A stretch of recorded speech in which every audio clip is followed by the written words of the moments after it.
Hello students, this is Manish Singh from GIC Moondhar Law School, Kirtinagar, Tehri Gadwal. Now we are going to read the second lesson of our syllabus. The name of the lesson is The Lost Spring. The Lost Spring has been written by Anis Jung. The Lost Spring. Spring बसंत ऋतु को कहते हैं and lost का मतलब होता है खो गया बसंत, या फिर आप कह सकते हैं लुट चुका बसंत, या फिर खो चुकी खुशियां। स्प्रिंग यानी बसंत को हम खुशियों से का सिंबल मान सकते हैं। द लॉस्ट स्प्रिंग यानी खो गया बसंत। तो हमारा जो लेसन है वो द लॉस्ट स्प्रिंग। इसमें दो यंग बॉय हैं, एक है अनीस, एक है साहिब आलम और एक है मुकेश। इन दोनों की दो स्टोरीज इसमें बताई गई हैं। द लॉस्ट स्प्रिंग हमारा लेसन है। यहाँ पर आप एक इमेज देख सकते हैं जिसमें आप दो बच्चे देख रहे होंगे। This is the picture of the poor rag pickers. उन गरीब कूड़ा बीनने वालों की ये इमेज है जो कि आपको हर जगह नजर आ जाते हैं, कभी शहर में, छोटी छोटी बस्तियों में भी। Now let's start The Lost Spring. Anis Jung has tried to highlight the plight of life of poor people and the children who are exploited either by their uneducated and poor helpless parents and the society who employ them as child laborers. Dear students, आप जानते होंगे slum के बारे में आपने सुना होगा। Slum कहते हैं झुग्गी झोपड़ियों को। झुग्गी झोपड़ियां, मैली बस्तियां कई बड़े बड़े शहरों में होती हैं। आपने धारावी के बारे में सुना होगा। एशिया की सबसे बड़ी झुग्गी बस्ती मुंबई में है। इसके अलावा ये जो हमारा लेसन है द लॉस्ट स्प्रिंग, इसमें नई दिल्ली का जो पूर्वी सिरा है जहां पर सीमापुरी नाम का एक एरिया है, उस पर बेस्ड हमारी ये स्टोरी है, लेसन है। यहाँ पर आप देख सकते हैं एक स्लम का चित्र। This is the image of a slum in Seemapuri, New Delhi. So Anees Jung is trying to highlight the plight of the poor children who are working as a rag picker in the Simapuri area. Spring of life refers to happiness. Spring का मतलब होता है खुशियां and lost spring is lost happiness. Lost spring का मतलब हुआ खो चुकी खुशियां। Seemapuri is on the border periphery of Delhi where about 10,000 families of rag pickers live. Seemapuri जो कि पूर्वी दिल्ली का एरिया है, वहां पर लगभग 10,000 परिवार जो कि रैग पिकिंग का काम करते हैं, कूड़ा उठाने का काम करते हैं। So in this lesson, Anis Jung has raised a voice against the plight of the poor rag pickers who live in the area of Simapuri, New Delhi. They have come from Dhaka, Bangladesh in 1971. ये जो rag pickers का काम करने वाले लोग सीमापुरी में रहते हैं, ये 1971 के बांग्लादेश के विभाजन के समय नई दिल्ली में आ गए थे। As their lands and houses were devastated by storm. ये वो समय था जब वहां पर वॉर भी चल रहा था और साथ ही साथ तूफान की वजह से उनके खेत, उनके घर बर्बाद हो गए। सो उन्होंने अपना देश छोड़ करके यहाँ स्लम में छोटी सी झोपड़ी बना करके यहाँ पर रहने लग गए और आजीविका चलाने के लिए, अपनी लिविंग चलाने के लिए वो लोग रैग पिकिंग का काम करने लगे। रैग पिकिंग का मतलब होता है कूड़ा उठाने का काम। Settlement eight Seemapuri. सेटलमेंट यानी निवास करना, बस्ती बसाना। तो सीमापुर में बहुत सारी बस्तियां हैं, झुग्गी झोपड़ियां हैं, हट्स, मड हाउसेस। उन्होंने झोपड़ियां बनाई हैं और आसपास बहुत मिट्टी के मकान, कीचड़ का तो एरिया है ही वो, और मिट्टी के उन्होंने लेपे हुए मकान बना हुए हैं। तारपॉलिन एंड टिन रूफ, त्रिपाल के उन्होंने छत बनाए हैं और टीन की छत बनाए हैं। Poor sanitation, no safe drinking water, no sewage, compelled to live सब स्टैंडर्ड लाइफ इन स्लम। उनके पास सीवेज की वहाँ पर बहुत समस्या है, वहाँ पर टॉयलेट्स की समस्या है, और आप खुद ही इमेजिन कर सकते हैं कि एक स्लम के एरिया में किस तरह की समस्याएं होती होंगी। पानी, ड्रिंकिंग, जो सेफ ड्रिंकिंग वाटर है उसकी वहाँ पर सुविधा नहीं है। दो दे are on the outskirt of Delhi, they are living in a miserable life which in no way can match the life in Delhi। और वो वहाँ पर बहुत मिजरेबल लाइफ, दयनीय स्थिति में जीवन जी रहे हैं, जो कि दिल्ली की जिंदगी से बिल्कुल अलग है। They have ration cards to buy grains and are vote banks for politicians but are compelled to lead a poor life। उनके पास राशन कार्ड है तो ताकि वो वोट दे सके, और जो पॉलिटिशियंस है वो उनका वोट बैंक हमेशा के लिए बने रहें, but they are compelled to lead a poor life. लेकिन उनको एक गरीबी का जीवन जीने के लिए कंपेल किया जाता है, विवश किया गया है।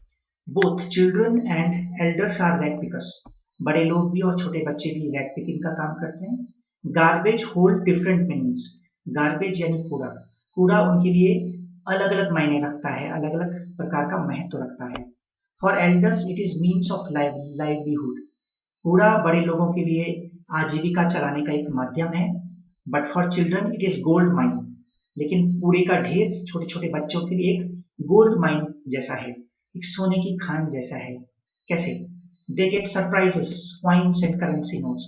कई बार कूड़े के ढेर में उन गरीब बच्चों को सरप्राइज करने वाली चीजें मिल जाती हैं। कई बार सिक्के मिल जाते हैं, कई बार नोट पड़े हुए मिल जाते हैं, कई बार उनको फटे हुए पुराने जूते मिल जाते हैं जो कि उनके पहनने के काम आते हैं। Children are deprived of schooling, fulfilling their dreams and wearing shoes। बच्चे अपने स्कूल जाने से वंचित हैं, अपने सपने को पूरा करने से वंचित हैं, उनके पास जूते नहीं है पहनने के लिए। They are the gang of rag pickers who move in local areas barefooted with semi-naked body, collecting and carrying bags full of rags। जब वो गलियों में निकलते हैं, लोकल एरियाज में निकलते हैं, तो उनके पैर, वे बिल्कुल नंगे पैर चलते हैं, और सेमी नेकेड बॉडी, उनका शरीर बिल्कुल आधा नंगा रहता है, और अपना एक बहुत बड़ा थैला, carrying bags full of rags, पूरा भरा हुआ थैला उठा करके वो अपने कंधे में चलते हैं जब भी वो गलियों में निकलते हैं। Sahib Alam, this is the story of a young boy his name is Sahib Alam. एक लड़का है जिसका नाम साहिब आलम है। उससे अनीस जंग, जो कि हमारी राइटर है, उनकी मुलाकात होती है। और rag, Sahib Alam is a rag picker whose name means Lord of the Universe। जो कूड़ा उठाने वाला यंग बॉय है उसका नाम साहिब आलम है। और मजाक की बात, हंसी की बात तो यह है कि उसके नाम का अर्थ होता है पूरे ब्रह्मांड का स्वामी। कितनी अजीब बात है कि उसका नाम है ब्रह्मांड का स्वामी साहिब आलम, लेकिन वो कूड़ा उठाने का काम करता है। Is ironical as he is a rag picker. He is 10 years old, वो 10 साल का है। Has a dream to go to school, उसका स्वप्न है, उसका ख्वाब है कि वो स्कूल जाए। Wear tennis shoes and play tennis, unfulfilled dream। उसका ख्वाब है कि वो टेनिस खेले, टेनिस के जूते कभी पहने, लेकिन ये ख्वाब उसका अधूरा है, अनफुलफिल्ड है। Gets a discarded pair of tennis shoes, कहीं से फेंके हुए, किसी अमीर बच्चे के फेंके हुए टेनिस के जूते उसको किसी कूड़े के ढेर में मिल जाते हैं, वो उसको पहनता है। यहाँ पर आप यंग बॉय जिसका नाम साहिब आलम है उसकी इमेज देख सकते हैं, या उन बच्चों की इमेज जो कि कूड़ा उठाने का काम करते हैं, आप देख सकते हैं। So later works in a tea stall. तो जब साहिब आलम कूड़ा उठाने का काम करता था तो वो बिल्कुल खुशी से अपना काम करता था, बड़े मजे से अपना काम करता था। लेकिन बाद में मजबूरी के चलते he works in a tea stall, उसको एक चाय के खोखे में, चाय के स्टॉल में काम करने का मौका मिला। where he would get 800 rupees per month salary, जहाँ उसको 800 रुपये महीना सैलरी मिलती थी। But is no more master of his own, has no freedom. अब उसको बिल्कुल मजा नहीं आता अपने काम करने में, क्योंकि अब उसकी आज़ादी छीन गई है। पहले वो अपने लिए कूड़ा उठाता था, मगर अब वो एक चाय की ठेली में एक नौकर बन करके काम करता है। 800 रुपये उसको जरूर महीने में मिलते हैं, लेकिन अब उसकी आज़ादी चली गई है। ही इज दस अनहैप्पी, इस प्रकार से वो नाखुश है, अप्रसन्न है। The weight of tin canister is heavier than the bag of cracks. जो चाय का वो केटली लेकर जाता है, कनस्तर लेकर के जाता है, वो उसको हैवियर लगता है। जो कूड़े का बैग वोट होता था उससे ज्यादा भारी उसको चाय की केटली, चाय का कनस्तर लगता है। इसलिए नहीं कि ये कनस्तर ज्यादा भारी है, इसलिए कि अब वो गुलाम हो चुका है, उसकी आजादी चली गई है। पहले वो आजाद था और अब वो दूसरे के लिए काम करता है, इसीलिए उसको ये काम ज्यादा मुश्किल है। सेकेंड स्टोरी है glass bangle factory eight Firozabad. Firozabad की जो कांच की चूड़ियों की फैक्ट्रियां हैं, वहां पर मुकेश नाम के एक लड़के की कहानी है। It is hub for bangle making. Firozabad चूड़ियां बनाने का कारखाना का वो केंद्र है, कारखानों का केंद्र है। Small huts, dark, no light and very poor ventilation. छोटी छोटी अंधेरी कोठरियों में वो लोग चूड़ियां बनाने का काम करते हैं, जहाँ पर बिल्कुल भी हवा आने का, किसी भी प्रकार की वेंटिलेशन की, लाइटिंग की कोई सुविधा नहीं है। High temperature, full of smokes, lens of their शेंटी town. छोटी छोटी उनके जो कस्बे हैं, वहां पर वो बहुत ज्यादा टेम्परेचर में वहां पर वो धुएं के बीच में वो चूड़ियां बनाने का काम करते हैं। Stink of garbage, howls of disintegrating walls. उनकी जो बहुत गार्बेज उनका एरिया रहता है, कूड़े से भरा हुआ उनका एरिया रहता है। उनकी दीवारें मकानों की बिल्कुल शैबी हैं। Unsteady doors, no windows. दरवाजों पे बिल्कुल भी जो है मजबूत दरवाजे नहीं है, खिड़कियां नहीं है घरों पे। वेरी नैरो लेन, तंग उनकी गलियां हैं। Over crowded with humans and animals.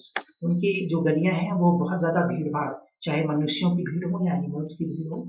Thousands of adults and 20,000 children work there, risking their eyes and health. हजारों हजार बुजुर्ग, बड़े लोग और लगभग 20,000 बच्चे अपनी आंखों को और अपनी स्वास्थ्य को खतरे में डालकर के इन कांच की चूड़ियों की भट्टियों में काम करते हैं। Dust of polishing glass bangles adversely affects their eyes and lungs. ये कांच की भट्टियों में वो काम करते हैं, इससे उनकी आंखें और उनके बुरी तरह से प्रभावित होते हैं। आप ये चित्र देख सकते हैं किस तरह से इन गरीब लोगों की इमेजेस दिखाई गई हैं। Economic condition very bad, exploited by sahukars, money lenders, middleman, politicians, police and bureaucrats. बड़े बड़े पुलिसमैन, साहूकारों के द्वारा और नेताओं और अधिकारियों के द्वारा इन लोगों का एक्सप्लॉइटेशन होता है, शोषण होता है। All the profits are backed by them. सारा का सारा जो लाभ है वो लोग कमा लेते हैं। Workers are not allowed to form guilds और workers union and are beaten and exploited. मजदूरों को यूनियन बनाने की आजादी नहीं है, उनको मारा पीटा जाता है, शोषण किया जाता है। They are compelled to lead substandard unhealthy and deprived life. उनको औसत दर्जे का जीवन, अनहेल्थी और वंचित जिंदगी जीने को मजबूर किया जाता है। Possible hazards, accidents, loss of vision, skin Burns. कई बार एक्सीडेंट हो जाता है, उनकी आंखें चली जाती है, उनकी त्वचा जल जाती है। ब्रोंचिटिस, फिजिकल एंड मेंटल वीकनेस। कई बार उनको अलग अलग प्रकार की शारीरिक मानसिक समस्याएं हो जाती हैं। And genetic problems due to exposure to chemicals. Chemicals के वो एक्सपोजर में आकर के उनको कई प्रकार की प्रॉब्लम्स हो जाती है। So Mukesh, child labour in family profession of bangle making at Firozabad. Mukesh Firozabad में चूड़ियों बनाने की एक फैमिली बिजनेस में काम करता है, उसके पारिवारिक एक काम है। He is daring and different from other young children in Firozabad who have submitted to age-old miseries and traditional profession. बहुत सारे और लोग भी काम करते हैं अपने पारंपरिक व्यवसाय में, चूड़ी बनाने के काम में। Workers do not get even 2 times meal every day. ये लोग जिंदगी में कभी भी इन्होंने 2 वक्त का पूरा खाना नहीं खाया। Mukesh wants to become a motor mechanic and his own master. Mukesh नाम का जो एरिया में लड़का है वो खुद का मोटर मैकेनिक बनना चाहता है। अपने इस पारंपरिक काम के अलावा उसने कुछ और बनने का ख्वाब देखा है। He is ready to travel long way to garage. वो गैराज में जाके काम सीखना चाहता है। सो फिलहाल इतना ही। सेकेंड पार्ट में हम इस चैप्टर के क्वेश्चन आंसर्स करेंगे। Thank you very much.